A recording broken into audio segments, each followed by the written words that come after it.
नमस्कार साथियों, analyser app में आपका सभी का स्वागत है।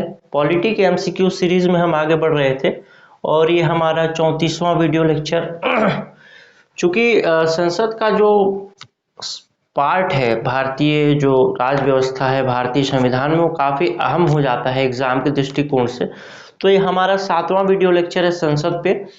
आप कम से कम संसद वाला पूरा वीडियो लेक्चर देखिए। आपसे लगभग जो ह्यूमन एरर वाले प्रश्न होते हैं वो तो गलत नहीं होंगे, और संसद के सारे एस्पेक्ट को हम इसमें कवर करेंगे। जितने एस्पेक्ट से क्वेश्चन बन सकते हैं, जितने आयाम से क्वेश्चन बन सकते हैं।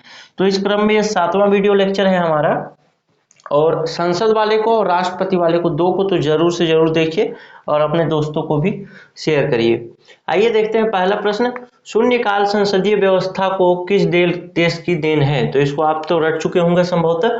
बाकी अगर इसका आंसर है भारत के, और इस पे हम बात करते हैं थोड़ी सी बात करने के लिए। शून्यकाल सामान्यतः 12 बजे से 1 बजे के बीच 1 घंटे का समय होता है, जिसमें जो सदस्य होते हैं वो अति महत्वपूर्ण जो विषय होते हैं, जो मंत्री से पूछे जाने होते हैं, जिस विषय में सवाल, उस पर बात कर सकते हैं, उस पर सवाल पूछ सकते हैं मंत्री से। तो ये 12 से 1 बजे के बीच का समय होता है। सामान्यतः जब शून्यकाल की बात आती है तो इसको अंग्रेजी में 0 आवर भी बोला जाता है। कभी कभी हो सकता है कि प्रश्न पत्र में आपसे सीधे 0 आवर लिख करके पूछ दिया जाए, तो आपको बिल्कुल घबराने की जरूरत नहीं है। 0 आवर का मतलब ही शून्यकाल होता है। जब संसद में, लोकसभा में ये प्रश्न उठाने की प्रक्रिया शुरू होती है कैसे, उस पर थोड़ी सी बात अगर मैं करूं तो सुबह 10 बजे के आसपास ही लोकसभा के अध्यक्ष को, या राज्यसभा में जो भी पदासीन सभापति होगा उसको प्रश्नों की पर्ची सदस्यों द्वारा दे दी जाती है। उसके बाद लोकसभा अध्यक्ष जो होता है, पीठासीन अधिकारी जो होता है, वो उसमें से कुछ महत्वपूर्ण प्रश्नों को छांट लेता है और कहता है कि आपको इसमें आप सवाल पूछ सकते हैं।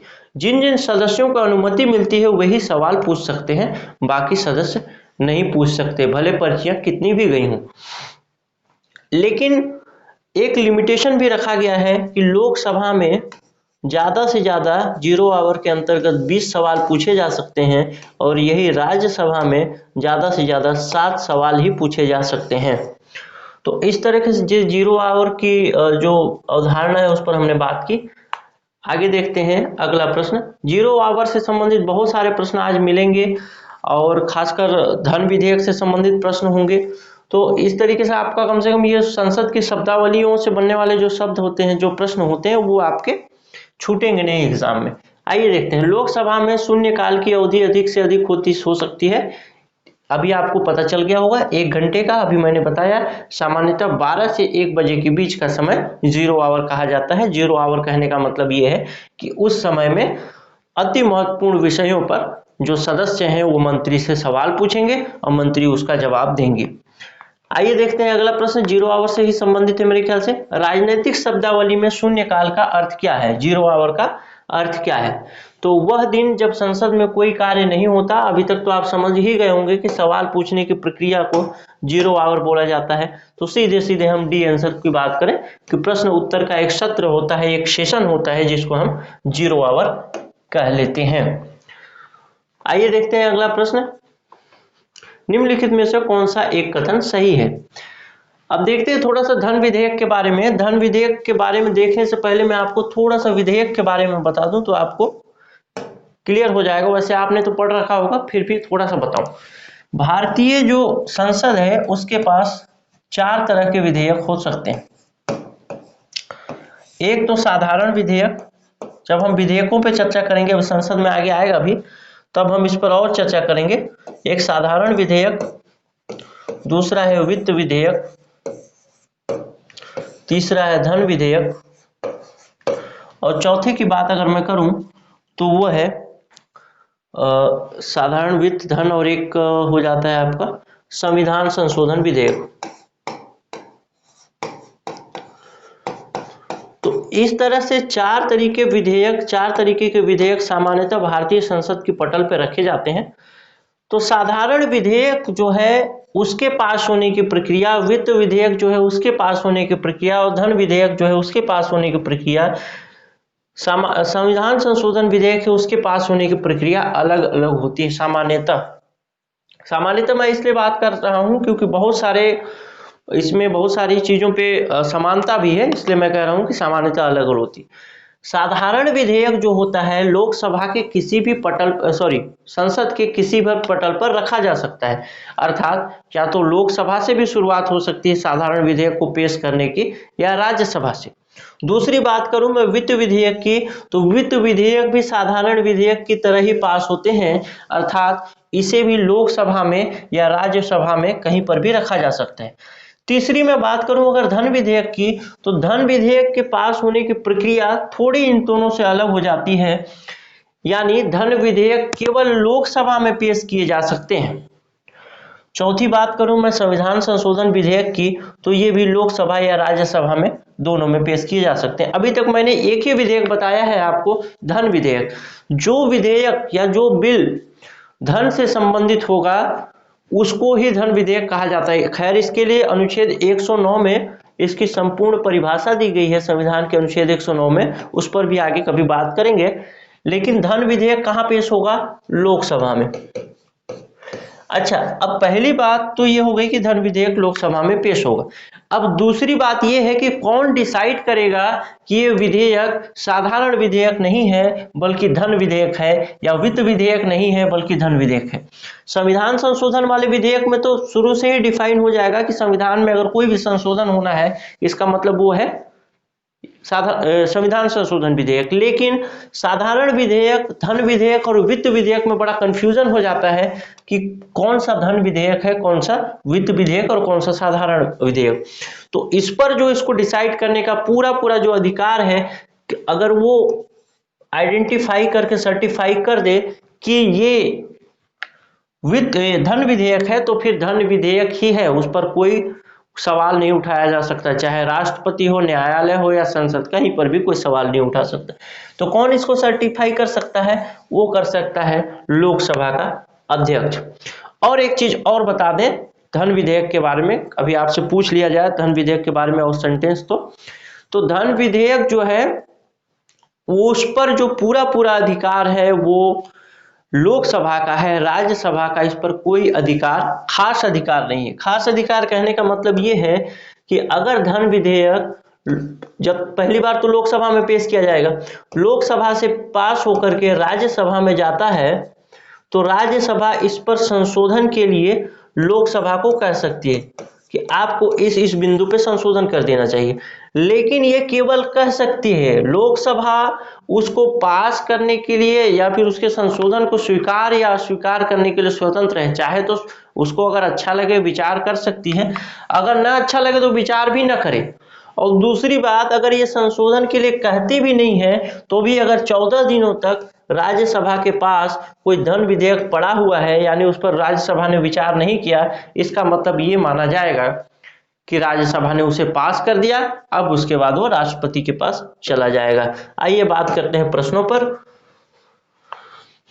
धन विधेयक राज्यसभा में पुनर्स्थापित किए जा सकते हैं, इसका मतलब यह है क्या धन विधेयक राज्यसभा में रखे जा सकते हैं? तो इसका आंसर तो हो जाएगा बिल्कुल नहीं रखे जा सकते। अभी बात हो गई धन विधेयक संसद के दोनों सदनों में से किसी पर भी पुनर्स्थापित किया जा सकता है, यानी दोनों सदन मतलब लोकसभा और राज्यसभा, तो ये केवल लोकसभा में रखे जा सकते हैं, राज्यसभा में नहीं।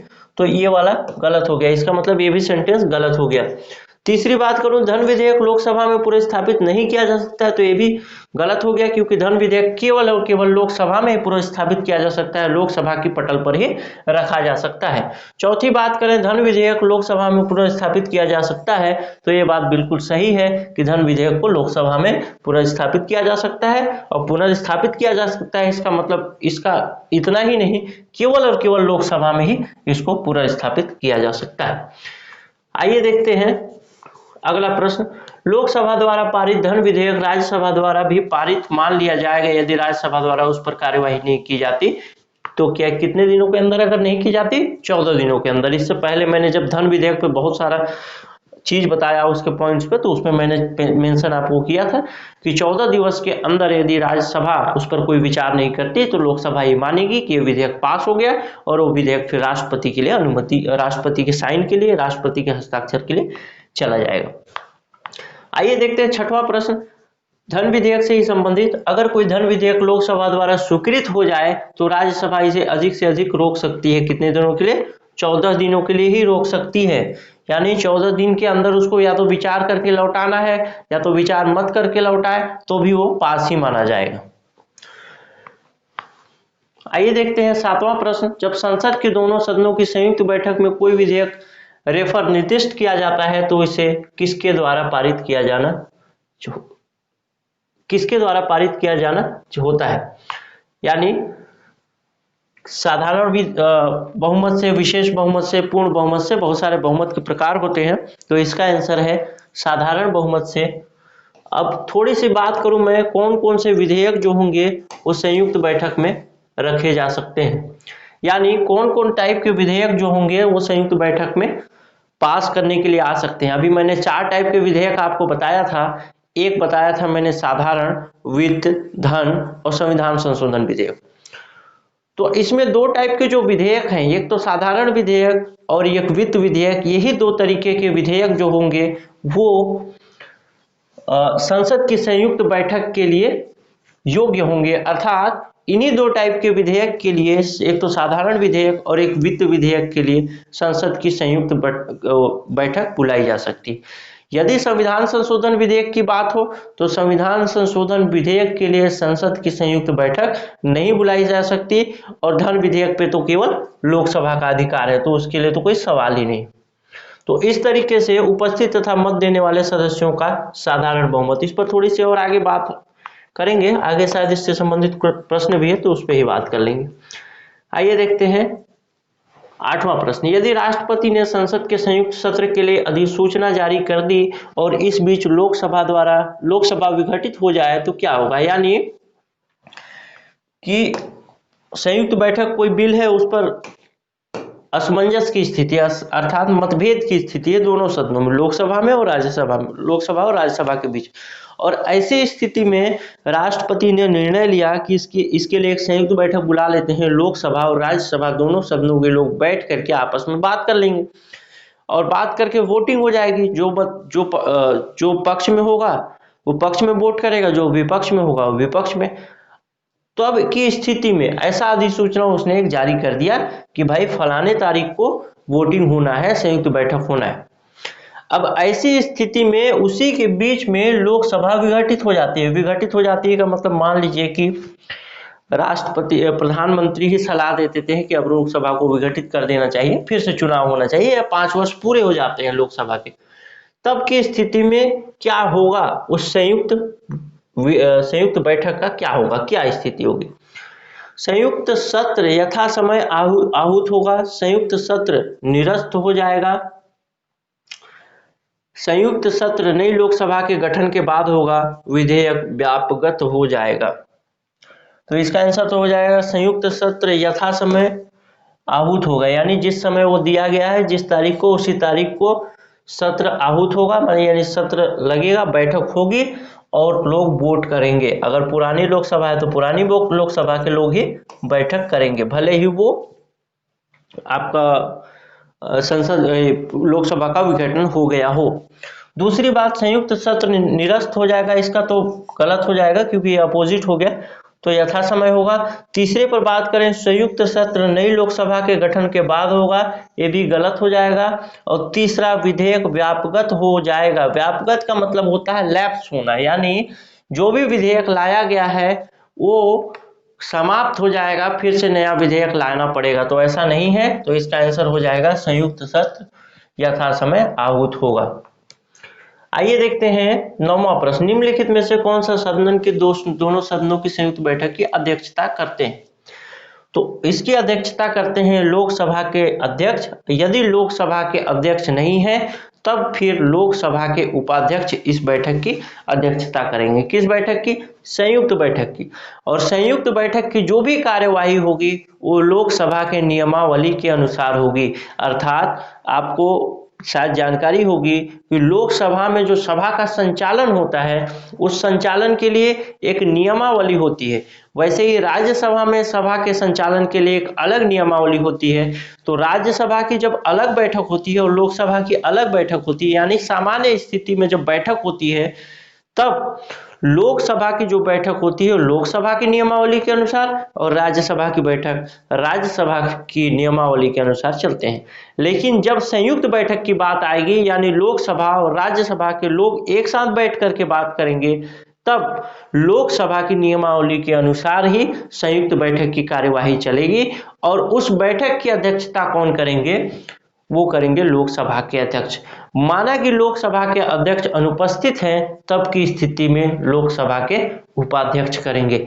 और उसके बाद भी माना कि लोकसभा के अध्यक्ष और उपाध्यक्ष दोनों अनुपस्थित हैं, तब राज्यसभा के उपाध्यक्ष करेंगे। राज्यसभा के उपाध्यक्ष करेंगे, इस चीज को आपको ध्यान रखना है, क्योंकि राज्यसभा का सभापति कौन होता है, उपराष्ट्रपति। तो उपराष्ट्रपति इस बैठक की अध्यक्षता नहीं करेंगे, संयुक्त बैठक की कोई उपाध्यक्ष जो होगा राज्यसभा का वही करेगा। अगर वो भी नहीं होता है तब फिर बीच में से एक अध्यक्ष चुन लिया जाएगा। आइए देखते हैं 10वां प्रश्न। निम्नलिखित कथनों पर विचार कीजिए। संसद में सदन के दोनों सदनों की संयुक्त बैठक अनुच्छेद 108 में स्वीकृत है। क्या ये बात सही है? तो अभी हमने देखा है कई जगह, लेकिन हमने आर्टिकल पे बात नहीं की थी, तो मैं अभी बता दूं कि 108 आर्टिकल में संयुक्त बैठक की बात की गई है, तो ये बात सही हो गई। दूसरी बात, लोकसभा तथा राज्यसभा की प्रथम संयुक्त बैठक सन 1961 में हुई थी। तो ये थोड़ा सा इतिहास है, लेकिन आपको अगर भारतीय राज्य व्यवस्था के लिए कोई किताब पढ़ें, खासकर कोई स्टैंडर्ड बुक पढ़ें, खासकर ये मतलब कोचिंग या फिर इंस्टीट्यूट की पतली पतली नोट्स जो आती है उसको छोड़ करके थोड़ा स्टैंडर्ड का, जिससे आप उसके सारे आयाम को जान सकें, तब आप जरूर इस चीज को पढ़ पाएंगे कि वर्ष 1961 में इसकी बैठक पहली बार हुई थी। भारतीय संसद के दोनों सदनों की दूसरी बैठक बैंक सेवा आयोग बिल को पारित करने के लिए हुई थी।